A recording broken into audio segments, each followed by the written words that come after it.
घोटाळे झालेले आहेत त्यांच्या काळात. हे असे जर घोटाळे आपले काढत राहिले, लोकांचं परसेप्शन बनेल ना. त्यांची घोटाळे, आपण चिक्की घोटाळा किती मोठा घोटाळा झाला, गृहनिर्माण घोटाळा प्रकाश मित्र किती मोठा झाला, जमिनीचे किती घोटाळे बाहेर आले, त्यानंतर हायब्रिड मोठा किती घोटाळा झाला आहे, फार घोटाळे पुढे आले. नाही, हे बघा, महाविकास आघाडी ही जनतेचं कल्याण करण्यासाठी निवडून आणते. जनतेचं कल्याण करण्यामध्ये आम्ही मग्न आहोत. आम्हाला अशी काही सरकार मिळण्यासाठी ती इतकी अस्वस्थ आहे. मी अनेक वेळा तुम्हाला याबद्दल बोललेलो आहे. इतकी अस्वस्थ आहेत. आता 2 वर्ष तर होत आली, आता पुन्हा होतील. आणि त्यांच्याकडे जे गेलेत आमचे, ते आता चुळबुळ करायला आहेत. त्यामुळे त्यांना असं काहीतरी सातत्यानं असं काढलं पाहिजे, आमच्या त्याची भांडणं दाखवली पाहिजेत, त्यांना काहीतरी केलं पाहिजे.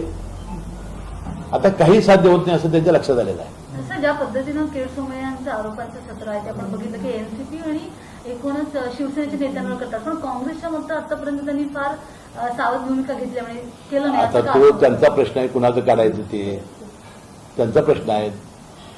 तसे आदेश दिले असावे. नाही, मला काय माहिती. आता त्यालाच विचारला आता प्रश्न, मला तो विचारला, तो त्याला विचारला. काल पण होता जा दुपारपासून. मागच्या काळामध्ये भाजपमध्ये आता जे भाजपमध्ये गेलेले मंडळ आहेत यांच्या बाबतीतून बरेच आरोप त्यांना केले होते. आता मात्र ही सगळी प्रकरण शांत असेल. मी आता तुमच्या प्रसारमध्ये नारायण राणे साहेबांवर केलेले होते, त्यांना आणि कुणाकुणावर केलेले होते, ते थांबले. म्हणजे याचा अर्थ असा आहे की भीती घालायची आणि मग भारतीय जनता पक्ष येते बघायचं, म्हणजे सत्ता अस्थिर करण्याचा प्रयत्न हा सिद्धच होतो ना. तुम्हीच बोलताय सगळे, तुम्हीच उत्तर देताय याची सगळी. चंद्रकांत पाटलांविरुद्ध तुमचं म्हणणं की चंद्रकांत पाटील हेच किरीट सोमय्यांना सांगतात, चंद्रकांत पाटलांविरुद्ध तुम्ही काय सांगा? चंद्रकांत मला मी ते FIR करणार सांगितलं. चंद्रकांत पाटलांच्या शिवाय होऊ शकत नाही. कारण चंद्रकांत पाटलांनी सातत्याने कोल्हापूर जिल्ह्यात जर काही भारतीय जनता पक्ष टिकायची असेल तर हसन मुश्रीफला बदनाम केलं पाहिजे. ते षडयंत्र आहे ना, साधा आहे गणित. आज कुठेच नाही ना, ते पश्चिम महाराष्ट्रात संपेल आणि संपलेलीच आहे. आणि त्यांचं भारतीय जनता पक्ष प्रदेशाध्यक्ष पण धोक्यात आलं होतं. यामुळे जे जिल्ह्यात, आता मी वाईट बोलू नये, असे काल चक्राप्रमाणे पुढे काय होईल ते भविष्यात आमचंही होऊ शकेल, पण तो ग्रामपंचायत नाही हो त्यांची, त्यांच्या गावची ग्रामपंचायत नाही त्याच्यात. हा भारतीय जनता प्रदेशाध्यक्ष होऊ शकतो. आणि मी कशाच्या आधारे बोलतो की लोक काही जात होते, माझ्यावर प्रेम करणारी मंडळी फार आहेत विरोधी पक्षात, तर त्याबद्दल काहीतरी माझा त्यांचा कलगी तुला चालवलं की एखादं संभाषण काहीतरी यायचं, मग ते राबवलं असायचे. तिथं त्या सगळ्यांसमोर ते मुक्त विद्यापीठ आहे चंद्रकांत पाटील म्हणजे, ते म्हणायचे अरे किरीट सोमय्या लाव फोन लाव, ते हसन मुश्रीफचं काय झालं बघ. त्यामुळे मला म्हणायचं की साहेब जर सावध राहा, यांचं सारखं फॉलोअप आहे त्यासाठी. 10 वर्षाचा कारखाना, कर्ज फिटलेला, हसन मुश्रीफ कशाच सापडत नाही, मग हा सारखा बोलतोय तरी. मग वेबसाईटवर ही 2300 का 4000 पानं मिळतील तुमच्या, म्हणजे आरोशी जरी गेला तर 3200 ते 4000 पानं मिळतील. आणि हे गॅप राहावे, मग असं आपणही करू घ्या, हे गॅप राहावे. थँक्यू. तब्येत बरी आहे दिसली माझी. ये सब बेबुनियाद आरोप हैं. मैंने अभी बोला कि जो अप्पा साहब नरोडे शुगर फैक्ट्री, मेरा मेरे दामाद का कोई संबंध नहीं. और ऐसे मुझे लगता है इनकी सीए की डिग्री उस पर ही मुझे शक आ रहा है. मेरा कोई संबंध नहीं वो कंपनी से. अब मैंने सब कागजात लाए, मैं दिखाता हूं आपको. और जो उन्होंने बातें कही है, वो जिला बैंक ने ये किया, वो जिला बैंक की ये नहीं थी, गवर्नमेंट ने दिया था एक सहयोगी तत्व करके, एक हमारा जीआर था, उसके आधार पर 10 साल के लिए दिया था. 8 साल होने के बाद वो कंपनी ने बहुत नुकसान आ रहा था, कर्जा बढ़ रहा था, इसलिए उन्होंने 2 साल पहले ही छोड़ दिया. 2020 को लिया करके बोला, 2020 को छोड़ा उन्होंने. तो ये सब बेबुनियाद मालूमात नहीं. चंद्रकांत पाटिल के कहने से ये झूठ बोल रहे हैं. कितने का आप मैंने 100 करोड़ का पहले बोला था, अभी 50 करोड़ बढ़ाया है.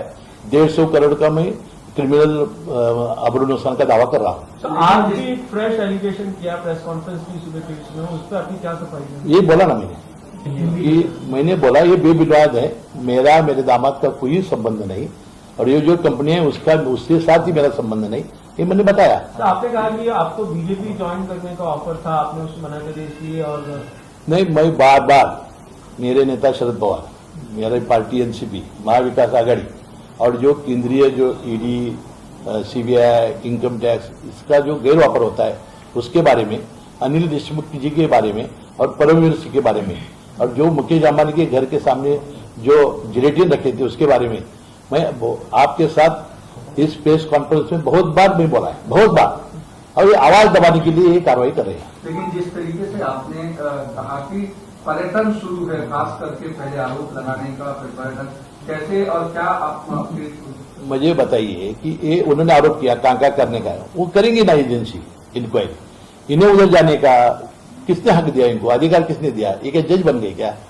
एक घोटालेबाज तुरगार पाठवनार, इनको बनाया किसने न्यायाधीश? मैं इसके बारे में हाईकोर्ट में जाना हूं उनका आवाज दबाने के लिए। एक सवाल और भी है कि आपने कहा कि पर्यटन करने के लिए भले जाते हैं, लेकिन जिस तरीके से देवेंद्र फडणवीस के पास सारी चीजें जाती हैं, इसको किस कहते हैं? नहीं, किरीट सोमैया ने प्रेस कॉन्फ्रेंस में बोला था, मैं सब कागजात निकालता हूं वेबसाइट से और मैं देवेंद्र जी के पास ले जाता हूं, देवेंद्र जी किसका कहते हैं मैं उनका काटता हूं, उन्होंने बोला है। सर, जिस तरह किरीट सोमैया को बताया गया है, उनका कहना है कि ये सरकार के आदेशों पे किया जा रहा है। नहीं, मैंने बोला ना कि ये डिस्ट्रिक्ट एडमिनिस्ट्रेशन का निर्णय था। जिस तरह से लोग जमा हो रहे थे, जिस तरह से अब मुझे क्या लगता है कि रोका गया और उसे उनको ज्यादा प्रसिद्धि मिली, लेकिन उससे क्या ये होता तो बहुत बुरा होता ना, तो इसलिए उन्हें रोका होगा, ऐसा मुझे लगता है। तो कैबिनेट मीटिंग में आपने इस बारे में चर्चा की, जो मैंने महाविकास आघाड़ी के सब नेताओं को बोल दिया कि आपको भी अभी ऐसा चुप भी साधे नहीं रह बैठना चाहिए, आपको भी ये सब मामले उठाना चाहिए। मुझे चंद्रकांत पाटिल का हाइब्रिड एन्युटी घोटाला है, बांधकाम विभाग का बहुत सारे घोटाले हैं, चिक्की घोटाला है, प्रकाश मेहता का गृह निर्माण घोटाला है, बहुत घोटाले हैं, ये निकालना चाहिए और डटे रहना चाहिए। चंद्रकांत पाटिल के खिलाफ मैं एफआईआर करने वाला हूँ, मालूमात चालू है मेरी, मैं करने वाला हूँ। क्या राज्य सरकार बीजेपी को और महाराष्ट्र बीजेपी के लोगों को उसी अग्रेसिव मोड में जवाब देगी जिस अग्रेसिव मोड में आरोप लगाए जा रहे हैं? वो लगाना चाहिए, अग्रेसिव मूड में उनको जवाब देना चाहिए। चंद्रकांत पाटलांनी सांगितलं गेलं होतं की तुम्ही जे दावा दाखल करणार त्यासाठी भरलेले पैसे जे असतील तो किमान वाईट नाही. अहो, त्या लोकांनी पैसे जमा केले आमच्या, म्हणजे किती लोकांनी पैसे जमा केले, म्हणजे व्हाईट पाहिजे तर व्हाईट घ्या म्हणजे लोकांनी पैसे जमा करून दिले मला, हा एक वेगळे उदाहरण असेल। सेनापती कारखान्यात एकूण शेतकऱ्यांच्या शेअरचा वाटा किती टक्के शेअर आणि किती सगळी माहिती आपण सगळे कारखाने, माझं काय म्हणणं आहे की याच्यावर आपण आज माझी इन्कम टॅक्स चौकशी सुरू आहे, त्यावर आज सगळीच उत्तर देणं उपयोग आहे, तिथं आपली चौकशी चालू आहे, 2.5 वर्ष झाली चौकशी चालू आहे, सगळ्यांचा त्यांनी तपास पूर्ण केलेला आहे। आणि म्हणून मी म्हटलं जेव्हा त्यांनी जर किरीट सोमैयाने वेळ दिला आमच्या सीएला आणि जर सीएनी चर्चा केली, एकही काळा पैसा जर माझा दिसला, एकही माझ्या मंत्रिपदाचा, कुठलीही शिक्षा बघायला तयार आहे, परंतु त्यांना जन्माची अंदर घडेल। लेकिन जिस तरीके से बीजेपी कह रही है कि अगर किरीट सोमैया को वहां जाने से रोका गया तो पूरी बीजेपी कोल्हापुर जाएगी, इस तरीके का जो नहीं, वो करने की जरूरत नहीं ना, मैं खुद ही लेकर जाऊंगा उनको।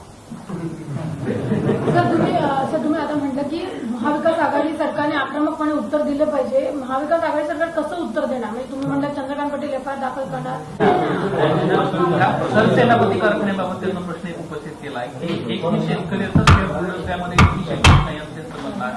तेच मी तेच सांगतोय, 60,000 शेतकरी कसे आले हे त्यांना सीए जो भेटलं तर सांगेल ना मी कसे आले, त्या चौकशी झाली नाही, ती सगळ्या शेतकऱ्यांना बोलवून त्याची चौकशी झालेली आहे।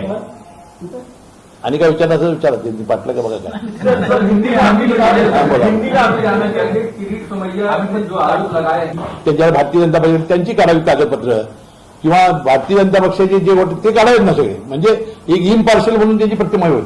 हे भारतीय जनता पक्षाचं एक हत्यार म्हणून याचा वापर करतायत आणि महाविकास आघाडीला अस्थिर करण्याचा प्रयत्न ते सातत्याने करतायत, हे साध्य होणार नाही आणि आमचा काय आवाज दबणार नाही जोपर्यंत माझ्या पक्षावर। आता पवार साहेबांचा काय संबंध आहे? शरद पवार साहेबांचं नाव ते घेता याची लायकी आहे काय?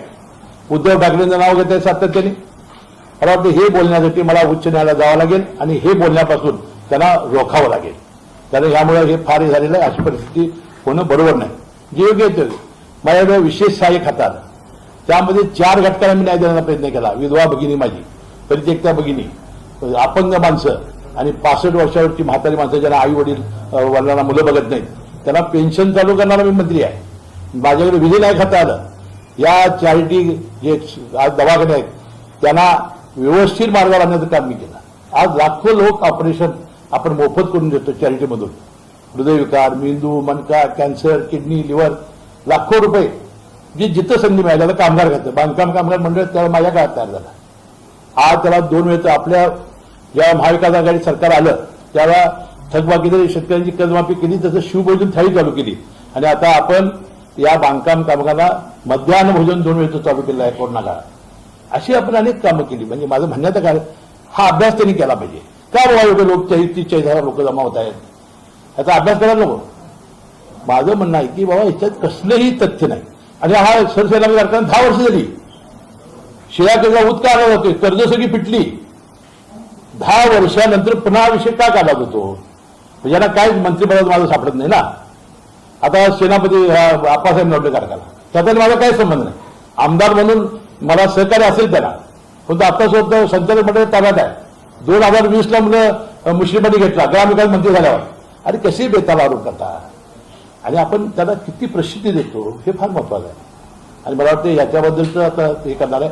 आणि चंद्रकांत पाटलांवर मी सांगितलेलं आहे की त्यांनी हायब्रिड अॅन्युइटीमध्ये घोटाळा केला आहे, त्याची मी FIR करणार आहे. आणि मी महाविकास आघाडीच्या सगळ्यांना सांगितलं आहे की आता आपल्याला गप बसून चालणार नाही. कदाचित ही सगळ्यांच्या अशी परिस्थिती येईल, आपल्याला त्यांचे घोटाळे काढावे लागतील, त्यांना योग्य मार्गावर आणावं लागेल. ठीक आहे, लोकशाही पद्धतीने काय चालायचं ते चालू ना, याच्यापूर्वी चाललेलं नाही, परंतु हे असं चालू देता कामा नये अशी माझी विनंती आहे. आणि म्हणून माझं प्रसारमाध्यम म्हणणं आहे, एखाद्या गोष्टीला किती प्रसिद्धी द्यायची. राज्यातल्या आणि देशातल्या ताज्या घडामोडींसाठी आजच आमच्या YouTube चॅनलला सबस्क्राईब करा आणि बेल आयकॉनला क्लिक करा आणि बघत रहा ताज्या घडामोडी.